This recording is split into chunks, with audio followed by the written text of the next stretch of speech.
What's up, everyone? Welcome to Time Crunch. I'm joined today by Dave Bracey. Dave is a writer and comedian from my hometown of Pittsburgh, Pennsylvania. He's a writer for Pittsburgh Current, which is a publication that focuses on local arts, music, theater, and events. He's also the co-host and producer of the #1 podcast in Pittsburgh called Drinking Partners, which you should definitely check out. And what we're going to talk about today, though, is a project that he began with some friends in 2018 called Fresh Fest. So Dave, thank you so much for joining us today. And could you kick things off by talking about the original idea and mission behind Fresh Fest? Thanks for having me. So Fresh Fest, it's wild. It seems so long ago, pre-COVID.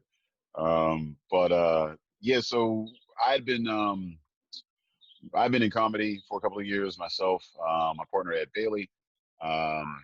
We started comedy around the same time. We've been in comedy for a couple of years. We were looking for a way to get our name outside of just the comedy rooms that we were performing in, and we saw podcasting as a way to, it was cheap. We knew some guys that really knew their shit about podcasting at a studio, and we thought, there was maybe some inroads, especially since Pittsburgh hadn't really hopped on too heavily to the trend yet. So we started with that. It started out with me. I had just started kind of getting into craft beer, so I was bringing some craft booze with me. Ed was drinking Henny, and we called ourselves the Drinking Partners because in Pittsburgh, comedy and most forms of entertainment is just an excuse to keep people drinking for 3 hours at an establishment. So we wanted to keep that kind of conversational aspect of it going, where we would just be hanging outside of a club, comedy club or a bar or whatever, and shooting the shit, and people would start to kind of line up around us and just kind of hear us riff back and forth. We wanted to carry that into a podcast, so we were doing that for a few months. It became an interview podcast, and then Full Pint, one of the older breweries in the area, sponsored an event that we did. Later on, we got invited to do a live podcast, our first live podcast at Brew Gentlemen, in my hometown of Braddock. Yep. And it was amazing. We had a really good time interacting with the audience, interviewing the brewers, and they were like, hey, you guys should go check out Grist House and Hitchhiker. We just did this freshman cask event, and we were like, wait a second, you mean to tell me if we fuck with y'all, we can go hang out with these guys? You just don't, that kind of collaborative spirit you don't really hear in most other industries. So it was a surprise to hear what seemed like competition recommending other people.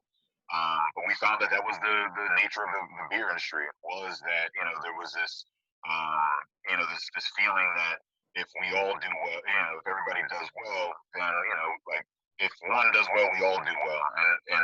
And it's that mentality of business where it's easier to open up a business on a strip of businesses than to be a single location or whatever. So we tried to apply that to the rest of the arts community.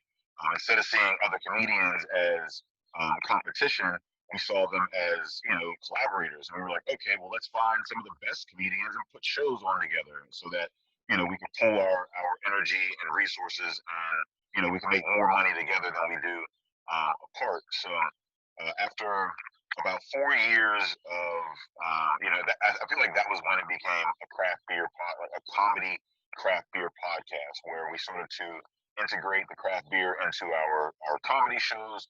A lot of our sponsorships came from the craft beer industry, and we were able to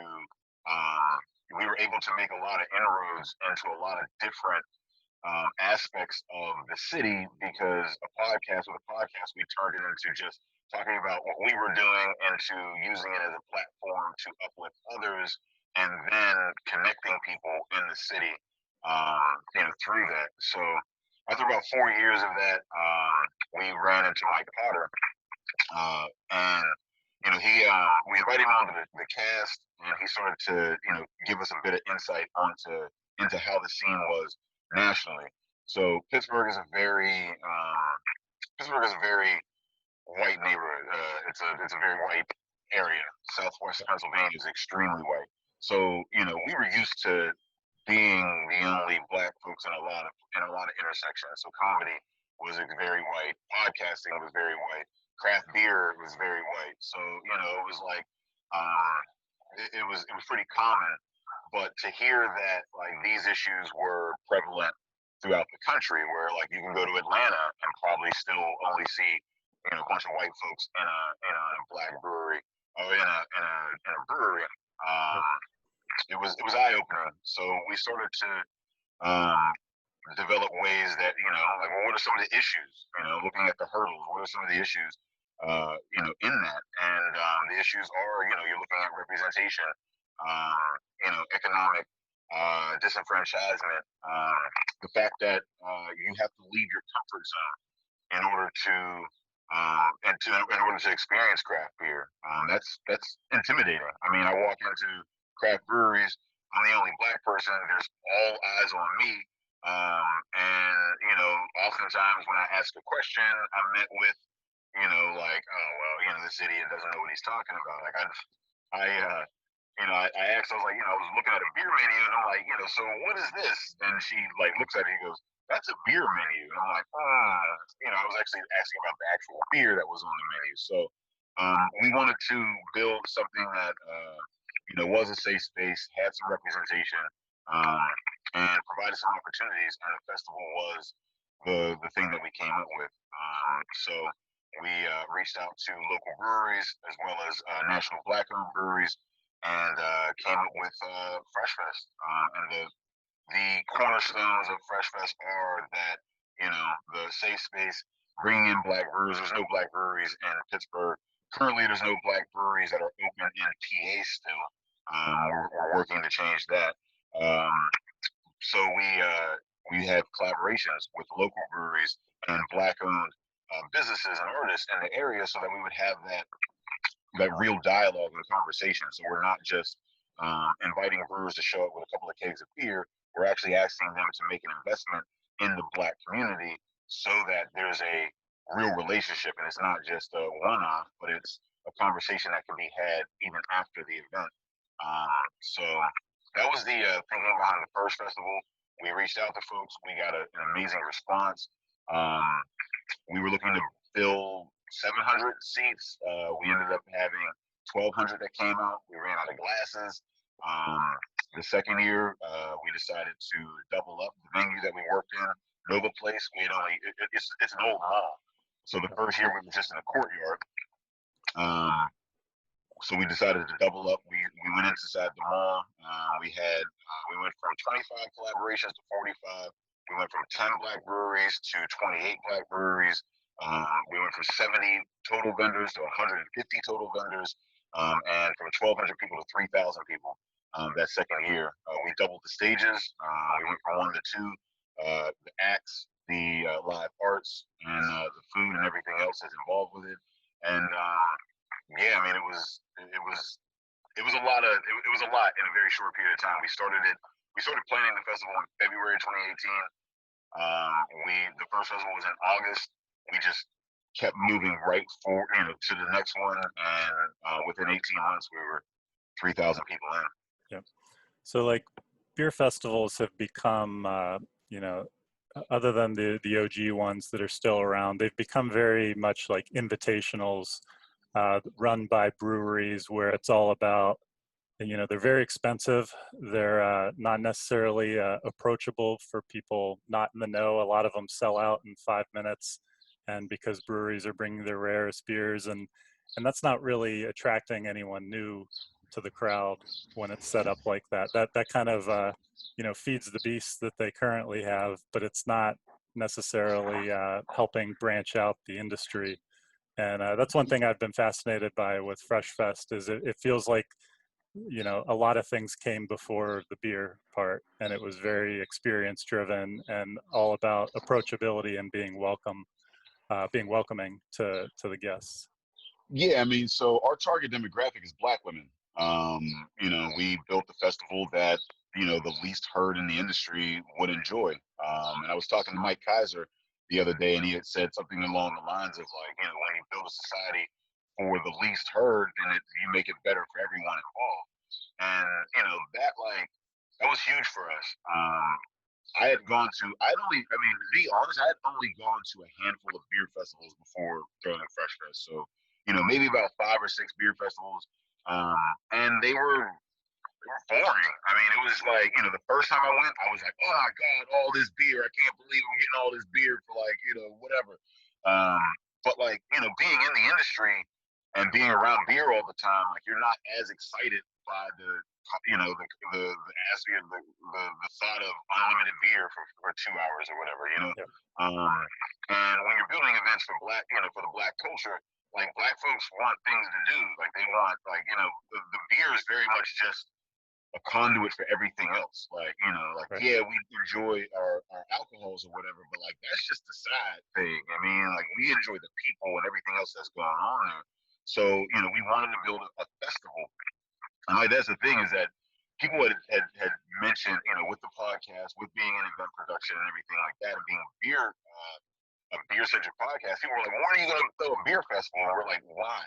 Like, why would you throw another beer? There's thousands of beer festivals, so like, why throw another one? But once we had started tackling the issue of race, the lack of diversity in the beer industry, then it was like, okay, well, this could be a worthwhile event that serves a purpose. So that's the way the festival was built, was with like, let's give some people something to do. Let's give them access. Let's think about like how we're going to solve a problem, and entertain folks, and then pour beer on top of it. So yeah, we thought about the food, the black food. We thought about the art, the live art, the music that's involved, the small businesses in black neighborhoods, the nonprofit organizations that are out to help incubate small businesses, or tackle some of the issues that are in the black community. Like this was very much a black festival, and then we added beer to it.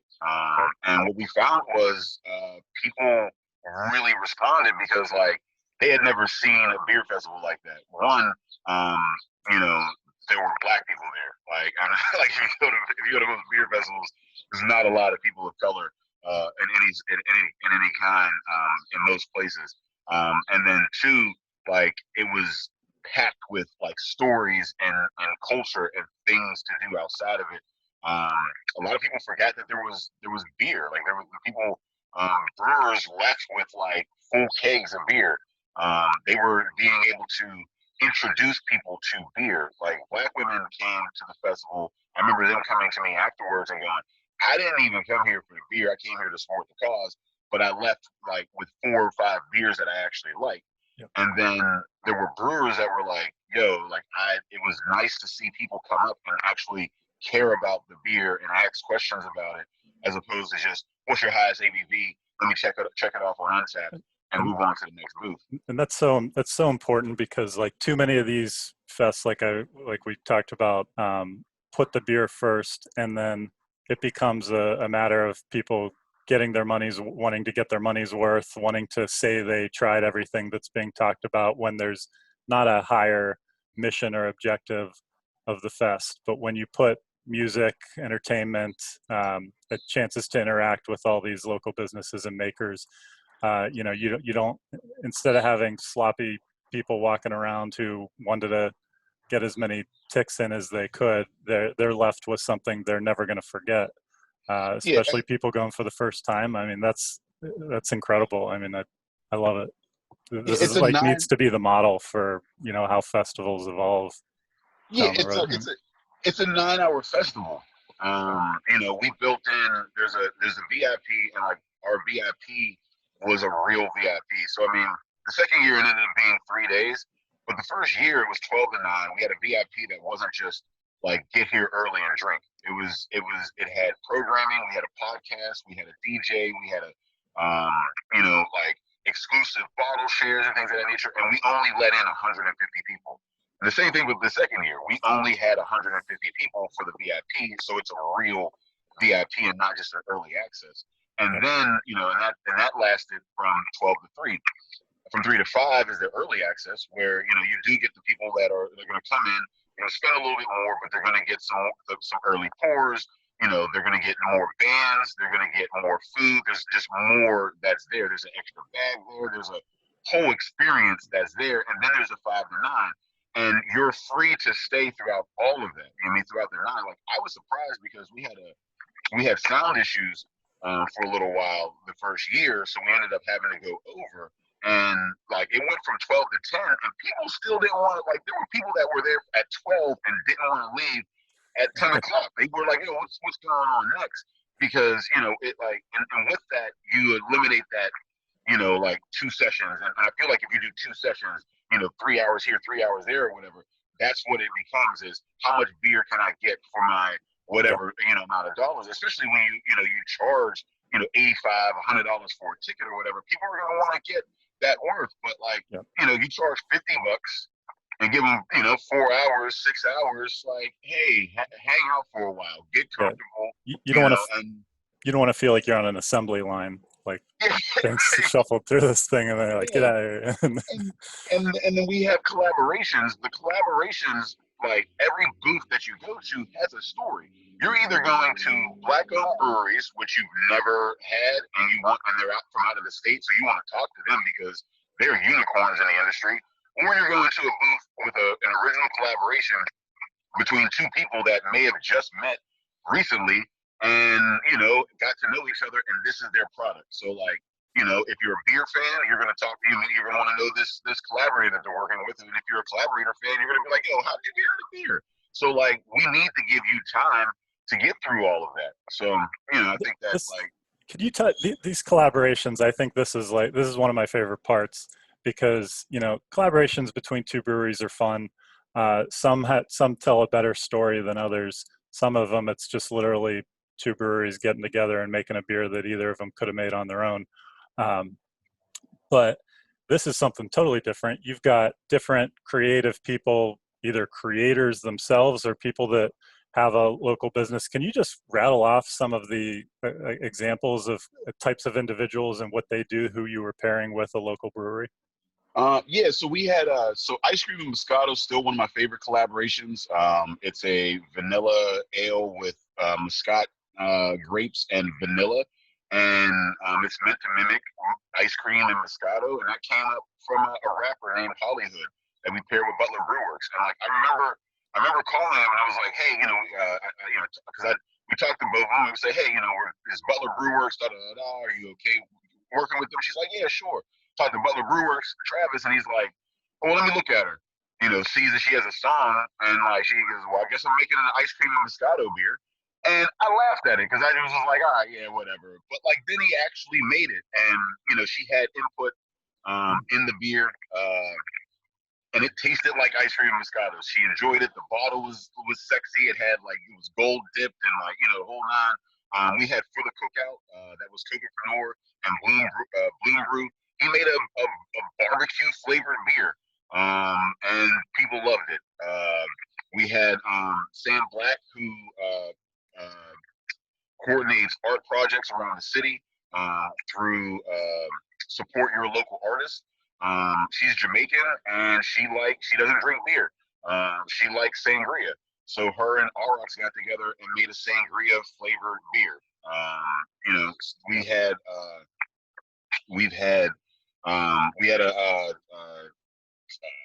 who was it? Johnny Good, and he paired up with Full Pint to make Base Hop, and he has an album called Base Hop, which is like a mix of like rock and roll and hip hop, and that just flowed really well. And then we had one of my other favorites was we had Honey and Rock Bottom. The head brewer there is Meg Evans, and they made a brute IPA with mangoes called The World Is Yours, or the world is ours. So like, Honey got these 3 Black women to like getting gold body paint and pose for the label. And like Honey designed this label, and it's to date still the most beautiful can art that I've ever seen. Like she showed it to me, and I thought that she had just digitized it. She was like, no, no, no, no. I got these women to like do a photo shoot in full gold body paint, and like Honey is a graphic designer, so like every part of that can was like had some details to it that like there was a little heart around the ABVs, and it was like and it was just so much attention to detail and so strikingly different from what you would see, and then it ended up tasting like a mimosa, like and it was something that again, Honey doesn't like beer, but she liked this beer because it tasted like something she drank, and now she likes beer.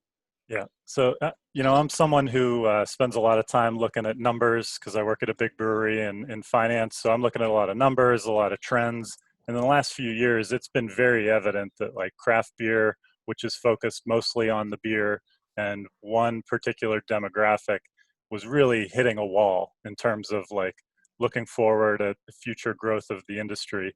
And it really takes these, crossovers into much bigger worlds like music, like art, like culinary, even sports, like breaking into those, not to mention, like marketing to new people and not focusing on talking to the same exact people over and over again. And that's something that I think you did an amazing job of really highlighting. And I honestly never seen anything like it. So I mean, great job. thing. I mean, like I said, people kept saying like, "Oh, well, why don't black people like beer?" And it's like because they don't see the opportunity in it. And that's the thing, is that people kept saying like, "Well, how do we get black people to drink beer?" It's like I'm not trying to get black people to drink beer. I'm trying to provide opportunity in a $79 billion industry in which we have less than 1% representation in. That is what most people find attractive about the beer industry, is that there's opportunity there, is that when you spend money at a brewery, you know where your money is going, that it's somehow staying in the community, that brewery is going to look out for your best interest. Like, that's the thing that separates, your brewery and Budweiser, is that we don't know who Budweiser is. That's just some company out there that produces some things, and it's on our shelves. And that's how the black community looks at alcohol, is this is just a product that I buy in order to enhance my weekend. They don't see the opportunities in that industry because it's so far removed from our neighborhoods. When a brewery opens up in a black neighborhood, it's not going to be black for much longer. It's typically gentrification comes, and coffee shop soon follows, and we're out of there. So this festival is an attempt to highlight the opportunities in the beer industry to the black community, but then also highlight the opportunities in the black community to the beer industry, because the beer industry is much stronger when you have more diversity in it. I mean, Fresh Fest is all of that rhetoric in action. So like I don't have to go, well, it could be beneficial. Like, it's not a DNI conference where it's like, well, these are the ways that you should. No. Come to the festival, and then you'll see why you need more diversity in the industry. Awesome. Well, so with the festival going digital, can you talk about like where do you even begin from technology and execution planning? Like, is this something that you had to? I mean, obviously you've run a podcast for almost 6 years, so you've got, you're not totally new to this, but where do you even begin figuring out how to pull this off in a digital sense? We were fortunate, very fortunate, that one of our main sponsors is a digital company.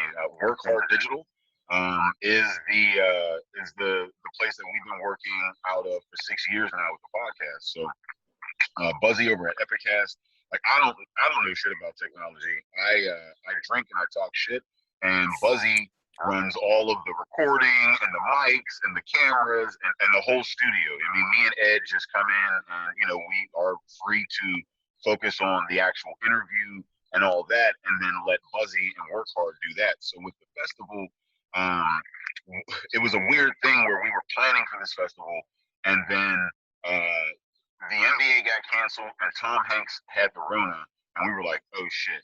like maybe this festival isn't going to happen. So we spent another, month or so like in this limbo of, is it going to happen? Is it not? And like with festival planning, like there's not a lot of time to just sit on your hands and wait for things to develop. So we had to push forward as if the festival was moving, while also dealing with the fact that it might not, while also dealing with the fact that everyone's lives is on fire right now. So like Right. you send out an email, like, I mean, what's a good time to follow up on that email in the age of COVID? Like, so it was really weird. We eventually, looked at all the science and was like, all right, well, this doesn't make sense to hold, any kind of a large event in person. Let's go ahead and cancel it. But my partner Ed, he said, well, let's think about a digital option. I mean, like, digital options. So like, yeah, we will cancel the festival, but maybe there's some ways that we can, do some other types of programming to keep people interested and, carry on the mission. And I was like, I don't know about that. Like, I don't want to just like I don't want to live stream conference calls. Like, I mean, it's just boring, and that's not what Fresh Fest is. But like, I got to listen to a bunch of DJs at home, and like on Instagram. So D Nice, was doing a lot of great things on Instagram, and then it sparked this wave. And I was like, I'm in my home, Friday night with a beer, shaking my ass, like having a time of my life, and I was like, I would pay for this. And I did. I sent, all of my entertainment budget up till now has been for DJs. Like, I mean, I don't know if, platinum award winning artist Manny Fresh needed my $10, but I mean, I would pay to see Manny Fresh in person. So why not throw him, 10, $15? Why not throw some of these local artists that have lost all these gigs, a couple of dollars? Like, I'm not spending it, in person now, so I have it, in my pocket. And we were looking at how all of these events, so me as an entertainer, I lost most of my revenue streams as a result of COVID. So it was like, and I'm seeing all of these artists trying to transition and pivot to something digital, but finding it hard because of the lack of maybe technical know-how or the lack of interest in people who want digital content or whatever, because they're still holding out hope that, it's going to come back at some point. So, we also got people reaching out from Fresh Fest saying, look, like the world is on fire, like racism is insane. We need something to look forward to. We need something to kind of bring us together, something positive.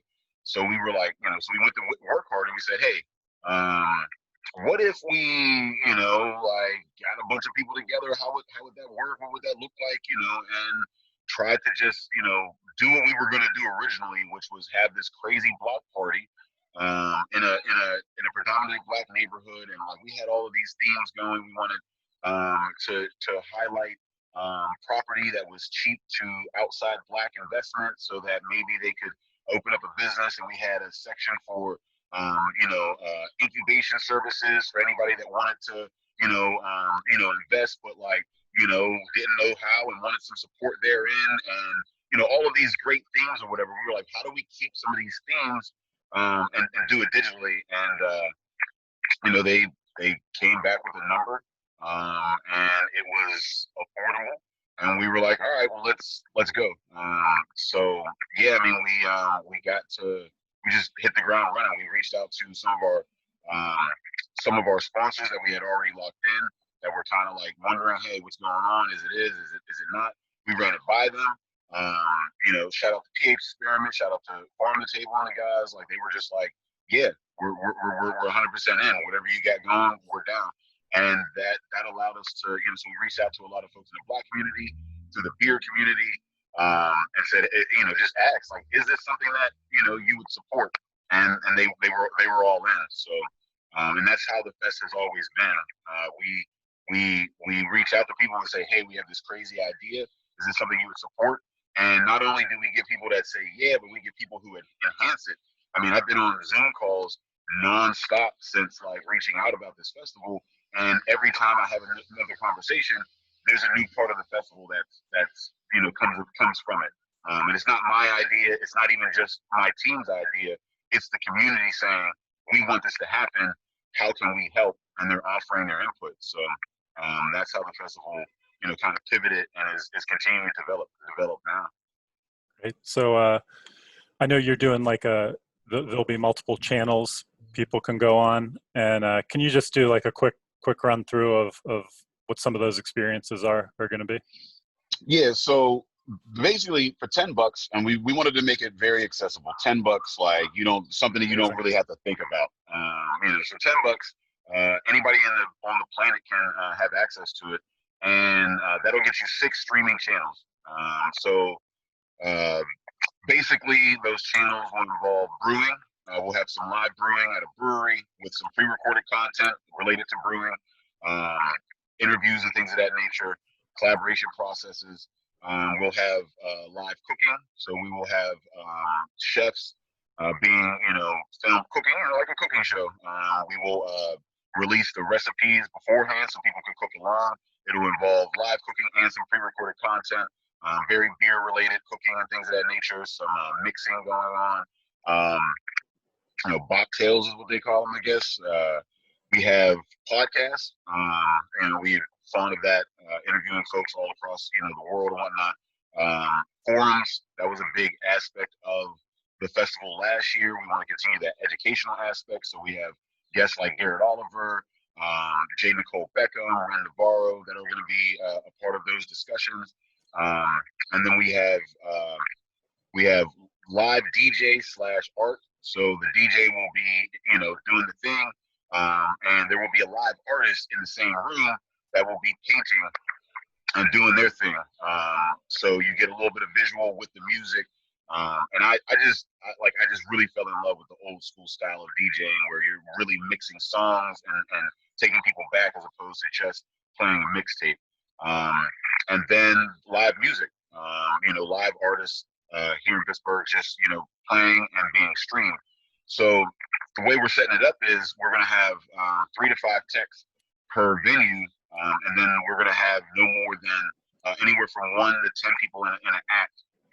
Like, so say a band is 5 or 6 people and maybe like a couple of people to help them carry equipment, so that there's no more than 15 people ever present at any venue, and we're able to properly space, distance, these recordings or these acts are anywhere from 25 to 45 minutes with 20 minutes in between for breakdown and setup, so that people are coming in one way, they're leaving another way. We're disinfecting, we're bringing people in and really COVID friendly. Yeah.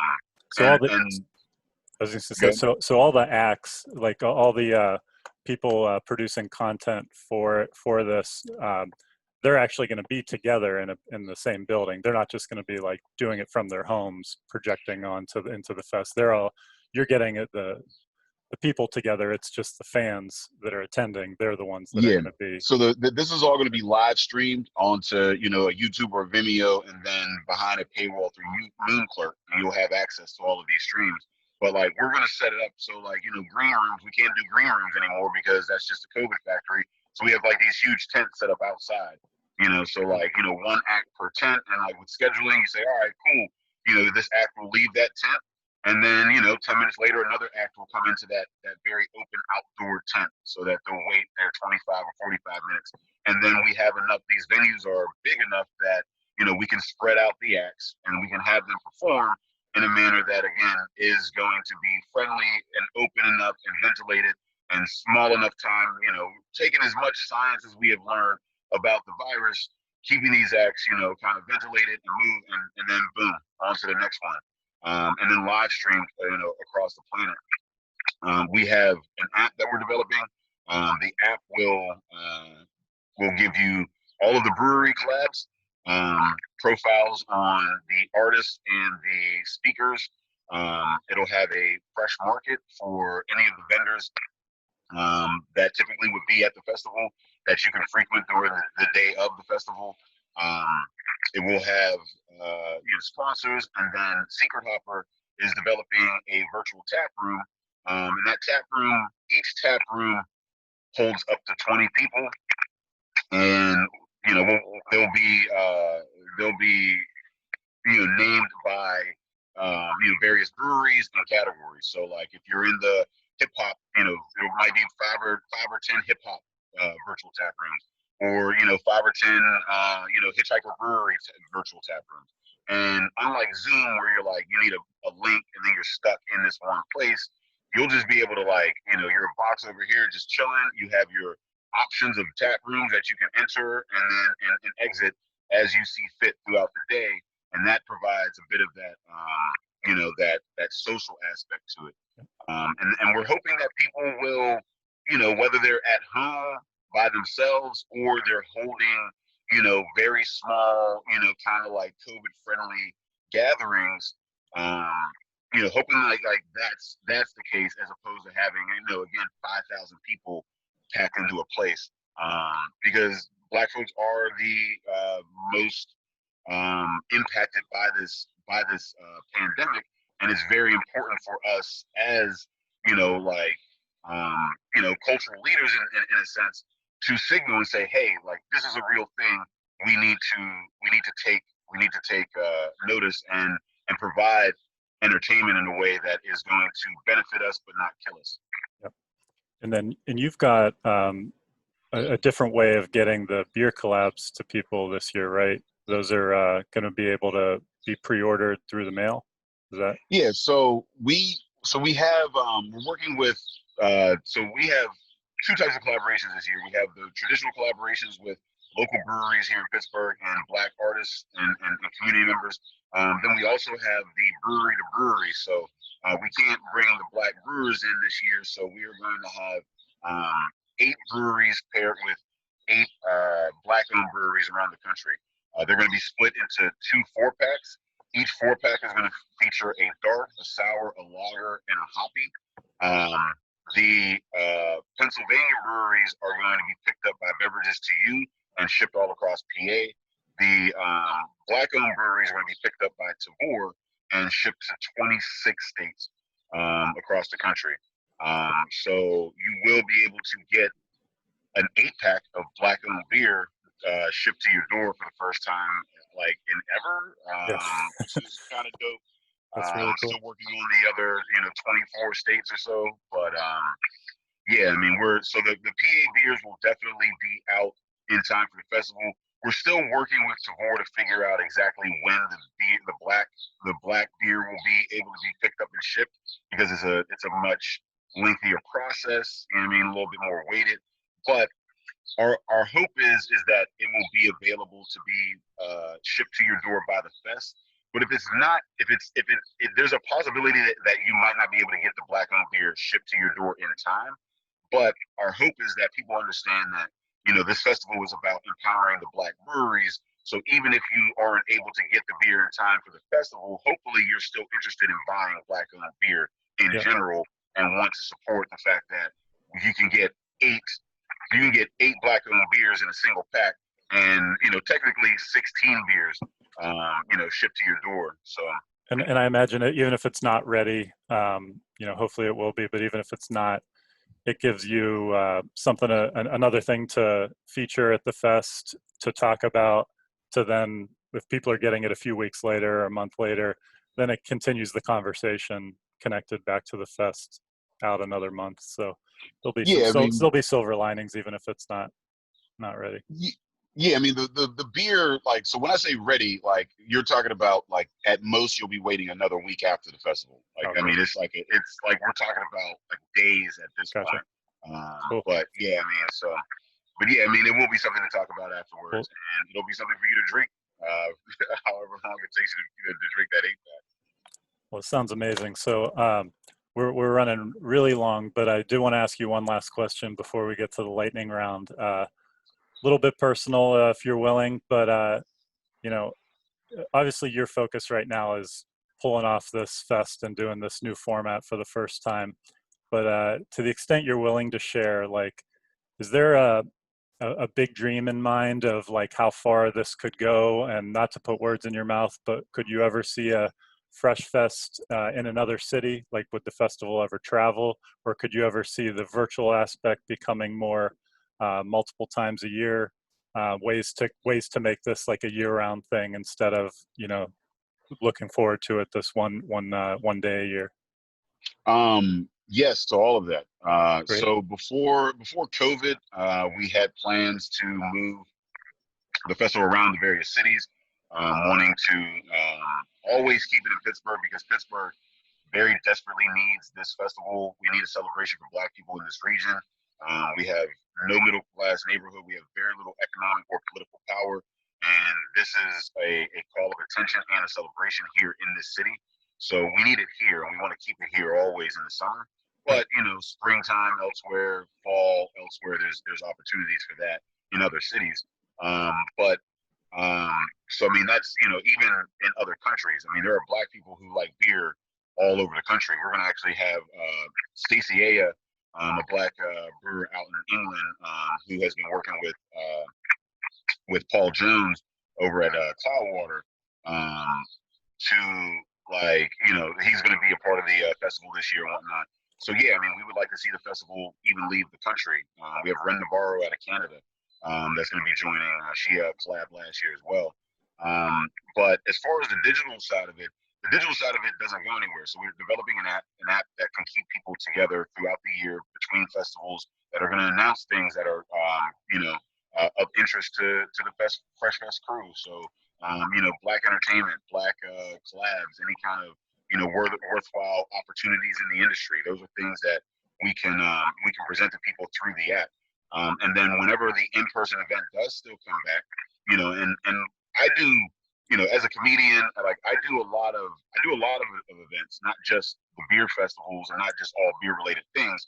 So like, I think that the entertainment industry is moving towards, they have to pivot to digital, but I think that anybody that isn't developing a plan to allow there to be a digital component to all of their live events is thinking short-sightedly, because there's a lot of people that are going to be in their homes and sheltered in place for a long time, and they're going to enjoy that. They're going to get used to that. They're going to be like, wait a second, you mean to tell me I don't have to, get the kid, get a babysitter and get all gussied up and then having to drive and find a DD or a hotel and all this? I can enjoy this from the comfort of my own home.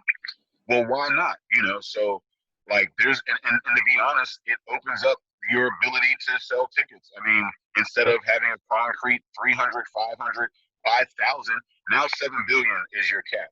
So have that live event, but find ways that you can do it. And like the industry, the entertainment industry, and the technology industry, because of the pandemic, has been scrambling to find affordable ways to do that. Zoom has blown up as a result of this pandemic, and there are constantly more apps. I've learned of 5 different apps that we're going to be using to help support this festival over the last 2 months that weren't available a year ago. So who knows how much. Yeah, I was just saying, and sorry to cut you off. I was just going to say, and going wide like this also offers so much more increased value to your sponsors, who I know are how you're able to pull this off. So by it not just being 3,000 people, at Nova Place, it's there's no limits to it. So that's worldwide. Huge. Yeah. So yeah, we definitely want to travel cities whenever it's safe to do so. But yeah, digital components to every form of entertainment moving forward. All right, Dave. Well, are you ready for the lightning round? All right. Yeah. Huh? All right. So I say 2 minutes on the clock. I add 10 seconds for Zoom calls because there's a little bit of a delay. To be fair, so you're going after Shalonda White's record of 18 questions that nobody's come close to touching yet. So we'll see how close we can get you here. Here we go. Name a Pittsburgh brewery that has made a solid effort to be welcoming of a diverse crowd. Avis Meadery. What is your favorite venue in Pittsburgh to see comedy? Comfort Theater. Name a person in the beer industry who you look up to. Garrett Oliver. Of all the great Pittsburgh athletes, who best symbolizes Pittsburgh to you? Sid the Kid. Name a brewery that you'd love to see distribute to Pittsburgh. Equilibrium. What comedian have you pulled the most inspiration from? Richard Pryor.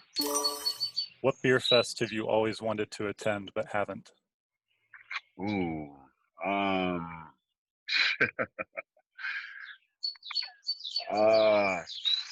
Pass. Name someone we should follow on social who is doing great work around social justice. Ooh,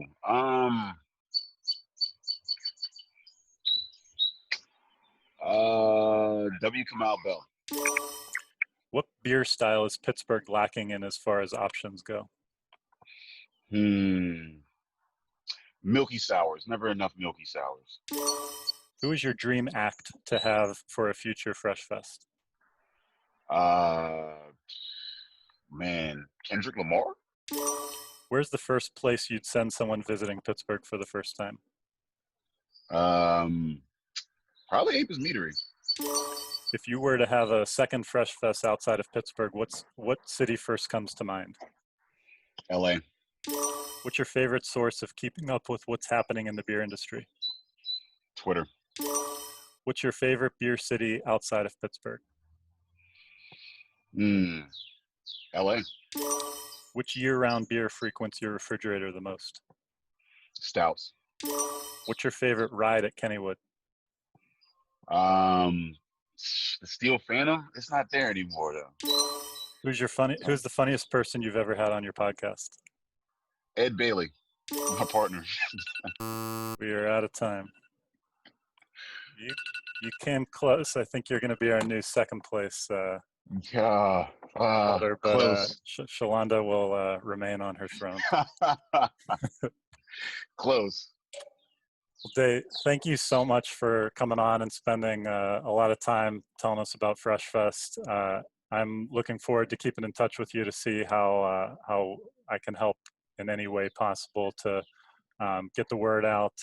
It's an incredible celebration that I look forward to supporting in many ways, and I will absolutely be there in August. Wishing you the best of luck. And could you throw out right now the date and the website for where people can get tickets, and if anyone wants to follow you or Drinking Partners on social, I'll put them up on the screen, and if you want to rattle those off. Yeah, so you can find Fresh Fest at freshfestdigi, digifest.com. You can find us on Facebook at Fresh Fest Digifest. You can find Drinking Partners at epicastnetwork.com/partnerspot. You can find us on iTunes, Stitcher, Libsyn, Google Play, and Spotify under Drinking Partners. You can find us on iTunes, Stitcher, and Libsyn, IG, Facebook, and Twitter at Partnerspot. And I'm Dave Bracey, DayBracey. I'm just Dave Bracey all over the place. So check me out, wherever you can find me. Awesome. Well, thanks again. I'm sorry. August 8th, 12 to 9, Fresh Fest Digifest worldwide. Awesome. Looking forward to it. Thanks, Dave. All right, sir. Cheers.